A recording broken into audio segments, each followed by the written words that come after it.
Welcome to Electrified. It's your host, Dylan Loomis. Kicking things off, Elon took a trip to Germany to hire some engineers that he will personally interview to be hired at Giga Berlin. The 25 guns reference in the email where people can send their resumes is up for debate, but some people have said it's a reference meaning 25 elite European engineers that Tesla is looking for. If you have any intel, please share below. I also found an interview question that Elon reportedly likes to ask engineers. Here you go. You're standing on the surface of the Earth. You walk 1 mile south, 1 mile west, and 1 mile north. You end up exactly where you started. Where are you? If Elon asked you this question, what would you say?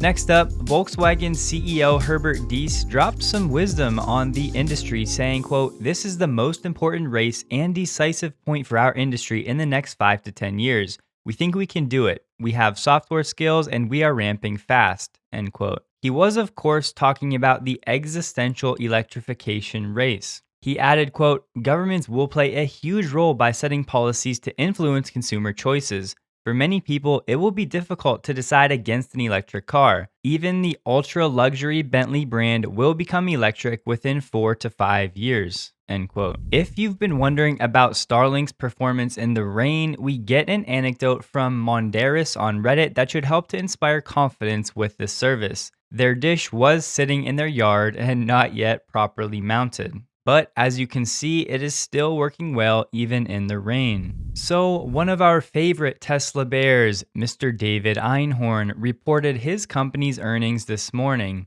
He admitted that his bearish position on Tesla stock, quote, detracted from performance of his fund. His total investment portfolio lost $22.8 million in the first 9 months of 2020, or being down 6.5%. In case you were wondering, the Nasdaq was up 43% during that same time period. This story gets even better though, believe it or not, as Big Dave blamed retail investors for their loss, labeling Tesla stock performance as a mania. Moving on, our stud Chinese source Ray for Tesla on Twitter shared that Tesla China has completed the filing of the Model Y, and the vehicle is now listed as registered with China Ministry of Industry and Information Technology. While this inherently seems bland, it confirms what we've known to be true. The Model Y production ramp is imminent. They do, however, still need to obtain a production permit. To give you some context, this step for the Made in China Model 3 happened at the end of October in 2019. Now, if you recall, they started making customer deliveries in the first week of January, roughly 2 months and 2 weeks after the registration with the Ministry of Industry. This would mean we could see Model Y deliveries as soon as mid-January for customers in China for the Made in China Model Y. Shifting to Tesla Energy, the demand is continually growing rapidly in Australia as Veda Prime, a Tesla container ship and delivery tracker group, tweeted that 792 Tesla Powerwalls were en route to Australia. So each Powerwall 2 has 14 kilowatt hours of total energy, so this shipment is for 11,088 kilowatt hours or 11 megawatt hours. These Powerwalls are expected to form the backbone of a massive virtual power plant, or VPP, of 50,000 homes fitted with solar and energy storage. It is expected to eventually deliver 250 megawatts of solar energy and store 650 megawatt hours of backup energy. Maria Morano of Teslarati reported yesterday that Tesla secured a reservation from Pride Group Enterprise, or PGE, for 150 Tesla semis, with room to increase the order to 500 semis in the future. Tesla has reportedly received the deposit money for the 150 trucks, which Tesla has increased to $20,000 per truck, making for a $3 million deposit for Tesla. PGE's press release said, quote, "The company has dedicated significant resources over the past number of years to completely understand the tech, infrastructure, and capital requirements to make electric trucks a success within its existing network. We believe that electrification is the way of the future as we work together across multiple industries to reduce our carbon footprint. Now it's just a matter of Tesla scaling their battery production to meet the demand for their Tesla Semi and continuing to work with the industry to develop a new powerful charging infrastructure to accommodate the Tesla Semi. Another quick note on Tesla Energy, Neoen Australia tweeted that they won a 250 megawatt contract and they will work with Tesla to build the grid storage network. To give you some comparison, the Hornsdale Power Reserve, which was at one time the world's biggest battery, was 150 megawatts.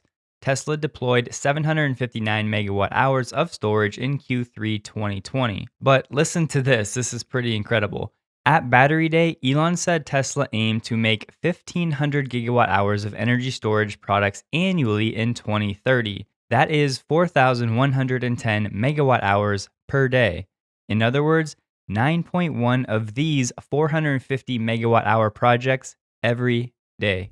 Next up, apparently Volvo plans to launch a complete range of electric trucks in 2021. They have made some customer deliveries in 2019 with some customer testing in 2020. This year, they also had their first North American trucks in commercial operation, and their Volvo FH is in the final stage of testing as of November. Volvo Trucks said they will sell a complete range of BEV trucks for distribution, refuse, regional transport, and urban construction operations starting in Europe. Now, it should be noted here, Volvo Cars and Volvo Trucks are two separate companies.